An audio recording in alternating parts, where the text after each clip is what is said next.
ಶ್ರೀ ಗುರುಭ್ಯೋ ನಮಃ. ಹರಿ ಓಂ. ಶ್ರೀ ಸತ್ಯವರ ದುಗ್ಧಾಬ್ಧೇರುತ್ಥಿತಾ ಜಗತೀತಲೆ ಸುಧಾ ಶ್ರೀ ಸತ್ಯ ಧರ್ಮಾಖ್ಯ ಪಾವಯೇತ್ ಸ್ಮರತಃ ಸತಃ. ಎಲ್ಲರಿಗೂ ಸುಪ್ರಭಾತ. ಇಂದು ಈ ಸುಭಾಷಿತದ ರಸಧಾರೆಯ ರಸದೌತಣದ ಮಧ್ಯದಲ್ಲಿ ಸುಮ್ಮನೆ ವಿನೋದಕ್ಕಾಗಿ ಊಟದಲ್ಲಿ ನೆಂಚಿಕೊಳ್ಳೋದಕ್ಕೆ ಉಪ್ಪಿನಕಾಯಿ ಇದ್ದಂತೆ ಒಂದು ಸಂಸ್ಕೃತದ ಚಿತ್ರಶ್ಲೋಕವನ್ನು ಹೇಳುವಂತಹ ಪ್ರಯತ್ನವನ್ನು ಮಾಡ್ತಾ ಇದ್ದೇನೆ. ಕನ್ನಡದಲ್ಲಿ ರವಿ ಕಾಣದ್ದನ್ನು ಕವಿ ಕಂಡ ಅಂತ ಒಂದು ಗಾದೆ ಮಾತಿದೆ. ಅಂದರೆ ರವಿಯೂ ಎಲ್ಲಿ ತನ್ನ ಪ್ರಕಾಶವನ್ನು, ಸೂರ್ಯ ತನ್ನ ಪ್ರಕಾಶವನ್ನು ಬೀರ್ಲಿಕ್ಕಾಗೋದಿಲ್ಲ, ಅಂಥದ್ರಲ್ಲಿಯೂ ಕವಿ ತನ್ನ ಬುದ್ಧಿಯನ್ನು ಓಡಿಸಿ ವಿಚಿತ್ರವಾದ ಕಲ್ಪನೆಯನ್ನು ಮಾಡಿಕೊಂಡು ಬರ್ತಾನೆ ಅಂತ. ಇದನ್ನು ನಾನಿವತ್ತು ಹೇಳಲಿಕ್ಕೆ ಹೊರಟದ್ದು ಯಾಕೆ ಅಂತಂದರೆ, ನಮ್ಮೆಲ್ಲರಲ್ಲಿ ಸ್ವಲ್ಪ ಗ್ರಂಥಗಳನ್ನು ಓದುವಂತಹ, ಪುಸ್ತಕಗಳನ್ನು ಓದುವಂತಹ ಒಂದು ಹವ್ಯಾಸ, ಬುದ್ಧಿ, ಅದರೊಂದು ಸಮಯ ಇದು ಬಹಳ ಕಡಿಮೆ ಆಗಿದೆ. ಅದ್ಭುತವಾದ ಗ್ರಂಥಗಳು, ವಿಚಿತ್ರವಾದ ಶ್ಲೋಕಗಳು ಸಂಸ್ಕೃತದ ವಾಂಗ್ಮಯದಲ್ಲಿ ಹೇರಳವಾಗಿ ತುಂಬಿಕೊಂಡಿವೆ. ಅದರಲ್ಲಿನ ಒಂದು ಸಣ್ಣ ರತ್ನವನ್ನು ನಿಮ್ಮ ಮುಂದೆ ಪ್ರಸ್ತುತಪಡಿಸಿ, ಉದ್ದೇಶ ಇಷ್ಟೇ, ಹೆಚ್ಚು ಹೆಚ್ಚು ಆ ಚಿತ್ರಶ್ಲೋಕಗಳನ್ನು, ಗ್ರಂಥಗಳನ್ನು ಓದುವ ಹವ್ಯಾಸ ಪ್ರತಿಯೊಬ್ಬರಲ್ಲಿ, ವಿಶೇಷವಾಗಿ ಇವತ್ತಿನ ಯುವಕರಲ್ಲಿ ಎಲ್ಲರಲ್ಲಿ ಬೆಳೆಯಲಿ ಅನ್ನುವಂತಹ ಒಂದು ಪ್ರಯೋಜನದಿಂದ ಸಣ್ಣ ಶ್ಲೋಕ. ಎಲ್ಲರಿಗೂ ಕಾಳಿದಾಸನ ಪರಿಚಯ ಇದೆ. ಕವಿಕುಲ ಗುರು ಅಂತ ಅವನನ್ನು ಕರೀತೇವೆ. ಅದ್ಭುತವಾದಂತಹ ಕಾವ್ಯಶಕ್ತಿಯನ್ನು ಹೊಂದಿದಂತಹ ಮಹಾಕವಿ ಕಾಳಿದಾಸ. ಎಷ್ಟು ಮಹಾಕವಿ ಅನ್ನಲಿಕ್ಕೆ ಒಂದು ಸಣ್ಣ ಉದಾಹರಣೆಯನ್ನು ಕೊಡ್ತಾ ಇದ್ದೇನೆ.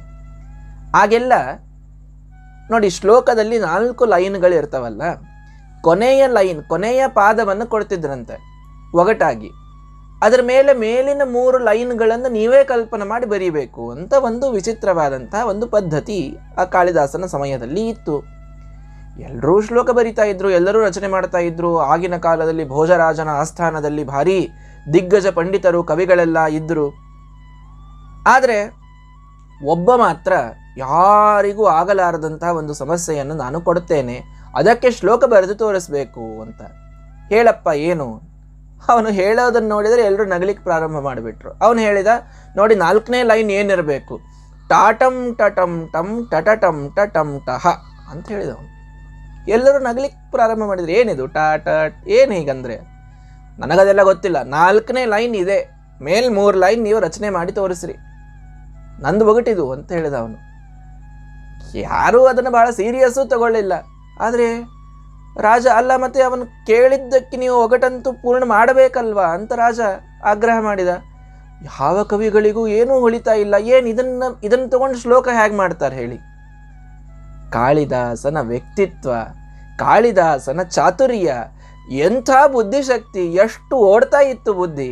ವಿಚಿತ್ರವಾದ ಒಂದು ಶ್ಲೋಕದ ರಚನೆಯನ್ನು ಮಾಡ್ತಾನವನು. ಇದರ ಮೇಲೇನೆ ಅದನ್ನು ನೋಡಿದಾಗ ನಾವು ನಮ್ಮ ಸಂಸ್ಕೃತ ವಾಂಗ್ಮಯ ಎಷ್ಟು ಶ್ರೀಮಂತ ಇದೆ, ನಾವು ಎಷ್ಟು ದರಿದ್ರರಿದ್ದೇವೆ, ಅಂತಹ ವಾಂಗ್ಮಯವನ್ನು ನಮ್ಮ ಕಡೆ ಇಟ್ಟುಕೊಂಡು ನಾವು ಓದಲಾರದೆ ಕೂಡ್ತೇವಲ್ಲ ಅಂತ ನಮ್ಮ ಹಣೆಬಾರಹಕ್ಕೆ ನಾವೇ ಧಿಕ್ಕಾರ ಹಾಕಿಕೊಳ್ಬೇಕು. ಅಂತಹ ಅದ್ಭುತವಾದ ಶ್ಲೋಕದ ರಚನೆಯನ್ನು ಮಾಡ್ತಾನೆ ಕಾಳಿದಾಸ. ಏನು ಹೇಳಿದ್ದೀನಿ 4ನೇ ಲೈನು? ಟಾಟಂ ಟಟಂ ಟಂ ಟಟಟಂ ಟಟಂ ಟಹ ಅಂದವನು. ಹೌದಾ? ಕೇಳಿ ಹೇಳ್ತೇನೆ ಅಂತ ಸ್ವಲ್ಪ ಆ ಕಡೆ ಈ ಕಡೆ ಎಲ್ಲ ನೋಡಿದ. ಅಲ್ಲಿ ರಾಜನಿದ್ದ, ಅಲ್ಲಿ ಚಾಮರವನ್ನು ಬೀಸ್ತಾ ಒಬ್ಬ ಹೆಣ್ಣು ಮಗಳು ನಿಂತಿದ್ಲು. ರಾಜನಿಗೆ ನೀರಡಿಕೆ ಆಗ್ತಾ ಇತ್ತು. ಅವನು ಭಾರೀ ಒಗಟು ಕೇಳಿದ್ದಾನೆ.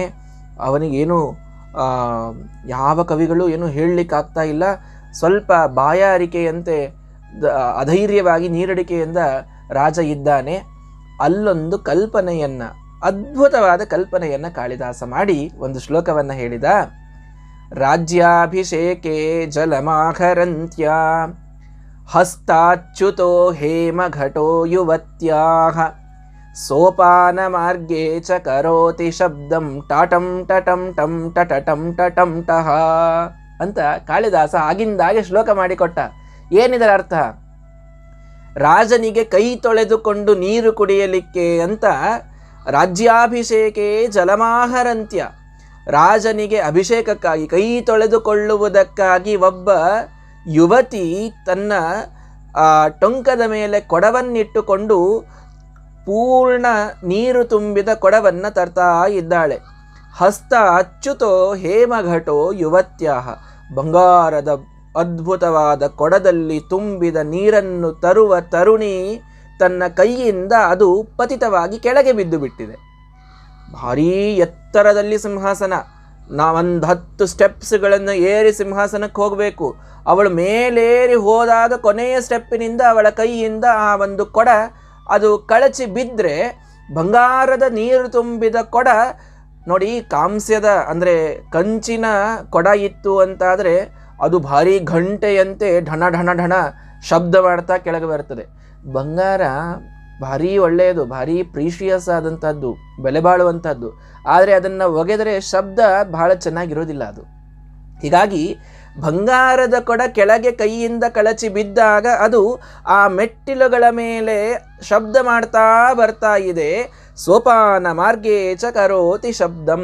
ಆ ಮೆಟ್ಟಿಲುಗಳ ಮೇಲೆ ಶಬ್ದ ಮಾಡ್ತಾ ಬರ್ತಾ ಇರಬೇಕಾದಾಗ ಹೇಗೆ ಕೇಳಿಸ್ತದು ಬಂಗಾರದ ಕೊಡ? ಟಟಂ ಟಟಂ ಟಂ ಟಟಂ ಟಟಂ ಟಹ ಅಂತ ಶಬ್ದ ಮಾಡ್ತಾ ಬಂಗಾರದ ಕೊಡ ಬಿದ್ದು ಹೋಯಿತು ಅಂತ ಕಾಳಿದಾಸ ಅದ್ಭುತವಾಗಿ ಶ್ಲೋಕವನ್ನು ರಚನೆ ಮಾಡಿದಾಗ ಇಡೀ ಸಭೆ ಎದ್ದು ನಿಂತು ಚಪ್ಪಾಳೆಯನ್ನು ತಟ್ಟಿ ಆ ಕಾಳಿದಾಸನಿಗೆ ಅದ್ಭುತವಾದ ಸನ್ಮಾನ ಅಲ್ಲಿ ಭೋಜರಾಜ ಮಾಡಿದಂತಹ ಕಥೆಯನ್ನು ನಾವು ಕಾಳಿದಾಸನ ಜೀವನದಲ್ಲಿ ಕೇಳ್ತೇವೆ. ಕವಿ ಎಷ್ಟು ಅದ್ಭುತವಾದ ಕವಿತ್ವ ಶಕ್ತಿಯನ್ನು ಹೊಂದಿರ್ತಾನೆ. ಏನನ್ನ ಕೊಟ್ಟರೂ ಕೂಡ, ಕಸದಿಂದ ರಸ ಅಂತಂತೇವಲ್ಲ, ಎಂಥ ಒಂದು ಪ್ರಸಂಗವನ್ನು ಕೊಟ್ಟರೂ ಅದರಲ್ಲಿ ಅದ್ಭುತವಾದಂತಹ ಒಂದು ತನ್ನ ಕವಿತ್ವ ಶಕ್ತಿಯನ್ನು ತೋರಿಸಿಕೊಳ್ಳುವಂತಹ ಸಾಮರ್ಥ್ಯ ಕವಿಯಲ್ಲಿ ಇರ್ತದೆ. ಇಂತಹ ಕಾಳಿದಾಸನೊಬ್ಬನಲ್ಲ, ಅದ್ಭುತವಾದ ಕವಿಗಳು ಸಂಸ್ಕೃತದಲ್ಲಿ ಅಲ್ಲಲ್ಲಿ ತುಂಬಿ ಹೋಗಿದ್ದಾರೆ. ಅವರ ಒಂದೊಂದು ಗ್ರಂಥವೂ ರತ್ನದಂಥದ್ದಿದೆ. ಅವೆಲ್ಲವನ್ನು ಓದುವಂತಹ ಒಂದು ಬುದ್ಧಿ, ಒಂದು ಶಕ್ತಿ, ಸಮಯ, ಹವ್ಯಾಸ ದೇವರು ನಮಗೆಲ್ಲ ಕೊಡಬೇಕು. ನಿಜವಾಗಿ ಕಾವ್ಯಶಾಸ್ತ್ರ ವಿನೋದೇನ ಕಾಲೋ ಗಚ್ಚತಿ ಧೀಮತಾಂ ವ್ಯಸನೇನ ತು ಮೂರ್ಖಾಣಾಂ ನಿದ್ರಯ ಕಲಹೇನವ ಅಂತ ಆ ಒಂದು ಸುಭಾಷಿತವನ್ನು ನಾವು ಇದರ ಜೊತೆಗೆ ತಿಳಿದುಕೊಳ್ಳೋಣ. ಯಾವಾಗಲೂ ಬುದ್ಧಿವಂತರು ತಮ್ಮ ಕಾಲವನ್ನು ಕಳೆಯೋದು ಹೇಗೆ ಅಂತಂದರೆ ಕಾವ್ಯ ಶಾಸ್ತ್ರ, ಇದೇ ವಿನೋದ, ಇದೇ ಸಂತೋಷ, ಇದರಲ್ಲಿ ಏನೇ ತಮ್ಮ ಹವ್ಯಾಸವನ್ನಿಟ್ಟುಕೊಂಡು ಧೀಮಂತರು ಬುದ್ಧಿವಂತರು ಕಾಲವನ್ನು ಕಳೀತಾರೆ. ಮೂರ್ಖರು ಕಾಲ ಕಳೆಯೋದು ಹೇಗೆ ಅಂತಂದರೆ ವ್ಯಸನೇನ ಚ ಮೂರ್ಖಾಣಾಂ ನಿದ್ರಯ ಕಲಹೇನವ. ಏನೋ ಕೆಟ್ಟ ಚಟಗಳಲ್ಲಿ ತಮ್ಮ ಸಮಯ ಕಳೀತಾರೆ, ಅಥವಾ ಬರೀ ಇನ್ನೊಬ್ಬರ ಜೊತೆಗೆ ಜಗಳಾಡುವುದರಲ್ಲಿ ಸಮಯ ಕಳೀತಾರೆ. ಇವು ಯಾವೂ ಇಲ್ಲ ಅಂತಂದರೆ ಸಂಪು ನಿದ್ರೆಯನ್ನು ಮಾಡುವುದರಲ್ಲಿ ಮೂರ್ಖರು ಸಮಯವನ್ನು ಕಳೀತಾರೆ. ಆದರೆ ಧೀಮಂತರು ಸಮಯ ಕಳೆಯೋದು ಇಂತಹ ಕಾವ್ಯ ಶಾಸ್ತ್ರಗಳನ್ನು, ಇಂತಹ ಸುಭಾಷಿತದ ರಸಗಳನ್ನು, ಇಂತಹ ಒಂದು ವಿನೋದದಲ್ಲಿಯೇ ತಮ್ಮ ಕಾಲವನ್ನು ಧೀಮಂತರು ಕಳೆಯೋದು. ಅಂತಹ ಹವ್ಯಾಸವನ್ನು ನಾವೆಲ್ಲರೂ ಕೂಡ ಇಟ್ಟುಕೊಳ್ಳೋಣ.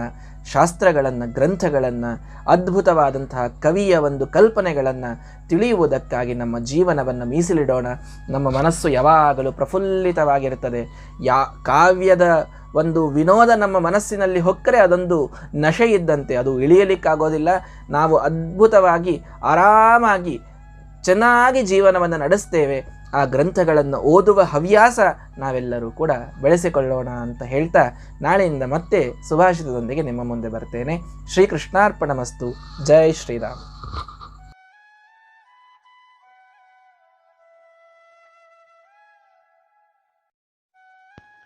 ಶ್ರೀ ಗುರುಭ್ಯೋ ನಮಃ. ಹರಿ ಓಂ. Good morning friends. Very happy weekend to everyone of you. It is said that ಕಾವ್ಯಶಾಸ್ತ್ರ ವಿನೋದೇನ ಕಾಲೋ ಗಚ್ಚತಿ ಧೀಮತಾಂ ವ್ಯಸನೇನ ತು ಮೂರ್ಖಾಣಾಂ ನಿದ್ರಯ ಕಲಹೇನವ, which means the wise men spend their time not in recreation, they spend it in studying, analyzing the different philosophies, and their only source of recreation will be some beautiful shlokas or verses which are written by great poets, and they will always find themselves there itself. But the foolish, they always spend the time either in quarreling with someone, always in debates, or the greatest thing that can they do is sleeping. So the people earlier, used to write some Chitrashlokas. There is a tradition of writing Chitrashlokas in Sanskrit literature, which means they'll be in the form of riddles. And Kalidasa, the most famous poet of the Sanskrit, is always regarded as one of the beautiful writers of such Chitrashlokas, the riddles. Today, I have brought one simple riddle to everyone. Tomorrow, of course, we will continue with our main course, that is Subhashita. Chitrashlokas will be like, we all know that in a verse, in a shloka, there will be 4 padas, 4 quilters. There, the 4th line will be given and the poet has to compose the first 3 lines. That was the tradition, that was the way they used to write the Chitrashlokas. And one of the poets came to the court of Bhojaraja. He had many of the poets in his court and Kalidasa was the prime among them. That poet who had come from different place, he gave a very tough riddle, very tough form of riddle. He said the 4th line will be, it's a humorous story, but we have to learn and we have to understand the talent that Kalidasa possessed. The 4th line was like this: Tatam tatam tam tatatam tatam taha. Everyone started laughing. What's that line? Who can compose the 3 lines based on such a line? The poet who came was very adamant. He said, this should be the 4th line. I want this to be the 4th line and you have to compose one shloka from this. Bhojaraja was somewhat nervous because no one was taking it serious. No one was able to compose such a shloka. He was almost becoming nervous. He was thirsty. He wanted to wash his hands for drinking the water. Kalidasa just observed the things going on.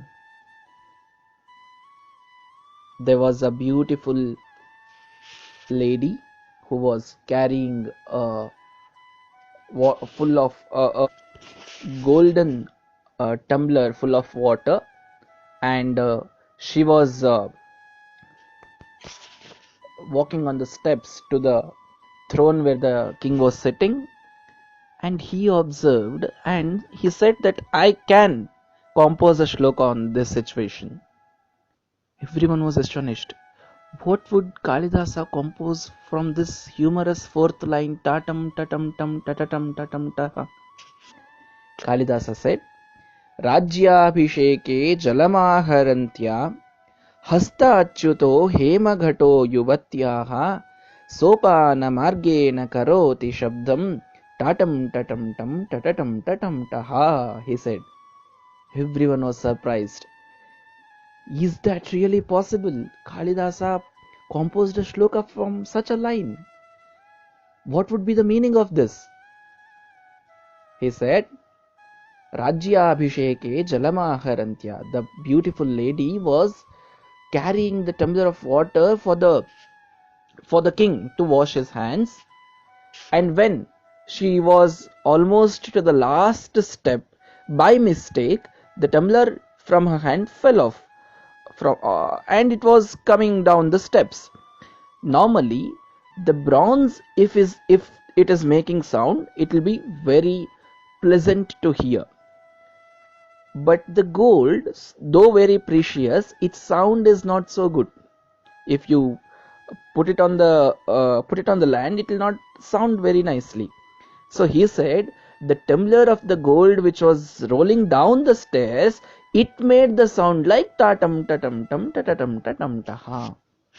Everyone was really happy. Everyone was appreciating Kalidasa very much. What a kind of talent he possessed.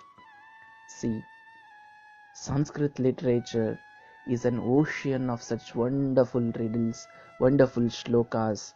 We always lack in interest in learning such beautiful things. We always have the habit of spending our time in so many different things which will not fetch us any amount of knowledge or anything else. But if we put our capacity, if we put our time in reading such wonderful Sanskrit literature, books on that, then we will find ourselves leading a very happy and wise life. And for that, we have to cultivate the habit of reading the books. Of course, many languages have vast literature, beautiful literature, but let me assure saying that Sanskrit is the best among them. If we all read it to that depth, we all will experience this. So let us have the habit of reading the books. With one more Subhashita, I'll be coming to you tomorrow. Till then, please keep sharing. Thank you. Shri Krishnarpanamastu. Jai Shri Ram.